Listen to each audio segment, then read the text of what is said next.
I didn't want to go away from the spirit of the play, but the play had a lot of elements that would never have translated to the screen. They had a narrator who literally talked you through every plot point that did or didn't make sense. Sherry gets off the bus in the beginning of the play literally looking like a $5 hooker and then sleeps with Stacey Jacks, so that became a very difficult relationship to root for the movie. So there was a lot of things that we had to do to tonally make it more, I know this is going to sound really weird, more real, because it was very, very winky, the show. Mm-hmm. And people like that, but it works when you don't have to do close-ups. Adam here was, the catalyst behind every song that's in that movie. He'd come to me, what about this idea? What about this idea? I mean, he's just like a machine of ideas spewing forth at all times. There's examples of, we just finished Jukebox Hero, and he has a dream. The dream is that I Love Rock and Roll is in Jukebox Hero. And he goes, will this work? And I'm like, oh, crap. So we had to do that again. But, I don't think Adam's the whole catalyst for that was that there was the word jukebox in both songs. That's how thin my reasoning is. Yeah, and that makes perfect sense musically. So I had to figure that out. But I think there's a lot of that organically, things come up as you're trying to move a story forward, and he's trying to, and you have this huge catalog of songs to pull from, which is great. The 80s, there's so many good songs. There was, just so you know, the reason that those two numbers are actually in there, and those two numbers came in very late in the game. They were not in there till a couple months before we started, right? Like 2 weeks before we started, by the way. Oops. It was because I actually I read through the script finally. No, I was going through the script and I realized after the first number there were 20 pages between that and the second song. And it was 20 pages of setup, and I went berserk because I was like, the movie can't handle that. And then I realized that it would be more interesting for Drew to sing his backstory than to talk about it endlessly. For God's sakes, it's a musical.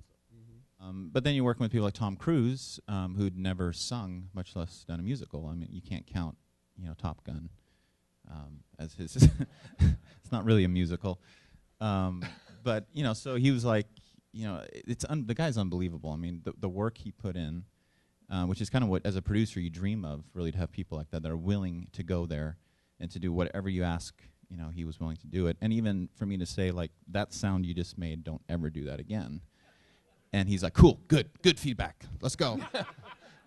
He's just awesome, and that's what you want. He's receptive to everything. So it was just an amazing experience, really, on all fronts.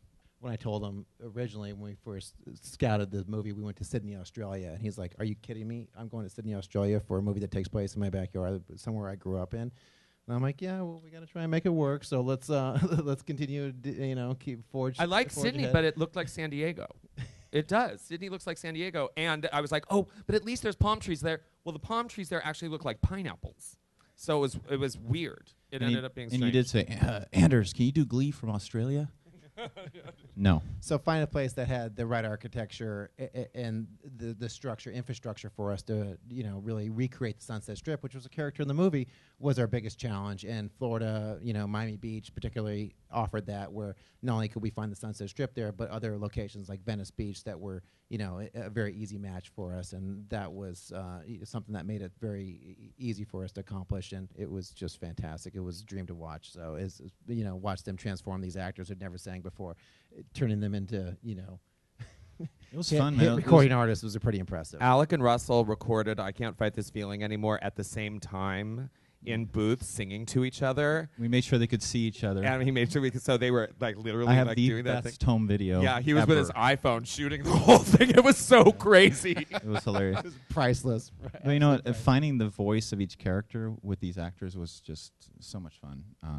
Tom, Mary J, she's an R&B singer, and turns out she's the hugest 80s fan, music, which was really cool. Julianne's a country singer naturally, finding her rock voice. Diego's a pop singer. And it was just such a cool experience, just seeing these kids transform, or even non-kids. He was strict though. There are times where he actually said things that I probably wouldn't. I make fun of when sometimes Tom would be so crazy. I would go, let's do it one more time, but this time couldn't you be good? And like, and he would laugh, and then we'd do it again. So, but he would get like really strict with them and go. And he said, never ever make that sound again. If please, I'm begging you. You know, and you know, so it's a very humbling experience for the cast being on this because you do not get to phone it in. There's no option to phone it in because you have to work so hard.